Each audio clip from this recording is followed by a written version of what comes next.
which is the side postulate. Bakit last? Kasi yung isa anak ay theorem yon, di ba? So, ito yung last postulate. Okay, but before that, let us answer this. So, we're going to state what postulate is being asked on the given illustration. Number 1, based on the markings, let us identify. What kind of postulate is this? Anyone? Yes, Lagrimas? Okay, very good. The angle, side, angle. That is the ASA postulate. How about number 2? Papares. Okay, this is the side, angle, side. How about number 3? Santa Maria. Okay, SAS. Side, angle, side. And for number 4, Igmilan. Okay, the side, angle, side. And what is the answer for number 5? Salazar. Okay, that is the SSS postulate. Side, side, side. Which is our topic for today. So, the third postulate, which is the SSS postulate. Or what we call the side, side, side postulate. But before that, let us answer the given activity. So, what we're going to do is, you're going to identify what postulate is being asked on the given illustration. Using the markings, ma-identify natin, ha? Number 1. This is the markings. So, what kind of postulate is this? Yes, De Pamalyo.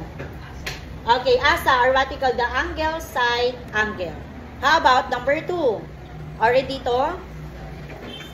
SAS, the side, angle, side. The third one, Amilan. Stand up. Number 3, what postulate is this? SAS, what part is this? And this one? And this is? Okay, that is the SAS postulate. How about number 4? Iha. What part is this? Side. This is? And this is? What postulate is this? SAS postulate. And for number 5, Agner. Stand up. What part is this? Side. This is? And this is? What postulate is this? Okay, this is SSS postulate, which is our topic today. It's all about the SSS postulate. So, when we say SSS postulate, if 3 sides, 1, 2, 3, of one triangle is congruent to the 3 sides of other triangle or of the another triangle, then the 2 triangles are congruent using the SSS postulate. Now, how to identify if the 2 triangles are congruent? Okay, same procedure. First, by getting the corresponding parts or the congruent parts. So, okay, let us try an example.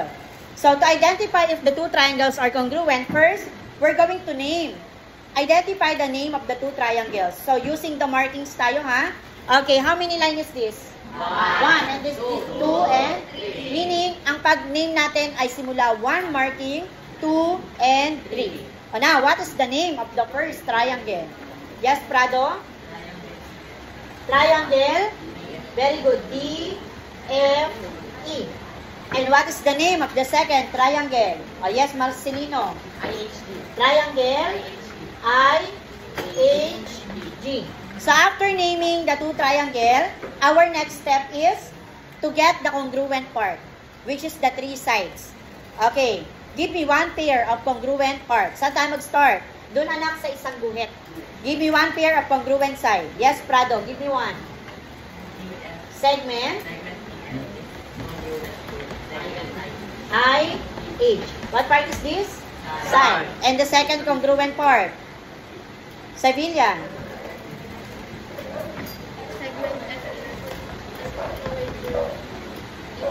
Segment H, G. This is also the side. And the last one, anak? Segment E, D is congruent to segment.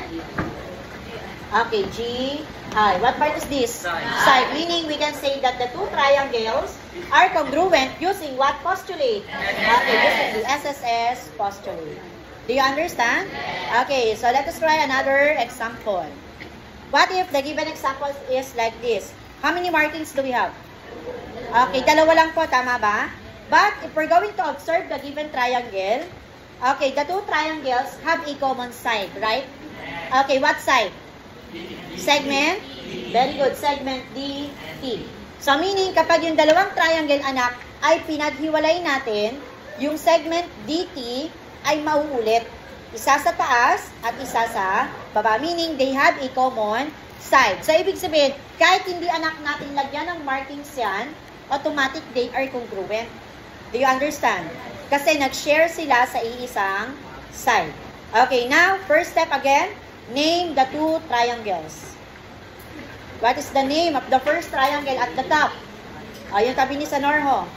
Triangle T-A-B. And what is the name of the second triangle? Tabi ni Prado. T-E-D. So after naming, identify. Give me one pair of congruent part. Another hand, Retada. Segment TA is congruent to TE. What part is this? Side. Another congruent part. Jimenez? Segment AD is congruent to angle. To segment. To segment ED. Okay, and the last congruent part is? Oranza? Kung saan sila nag-share, tama ba?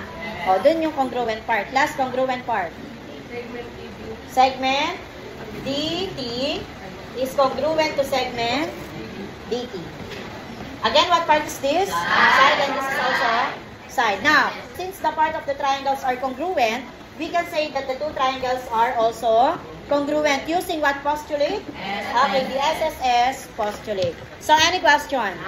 Okay, so class, the given triangle is an example of SSS postulate. Meron tayo anak dyan technique.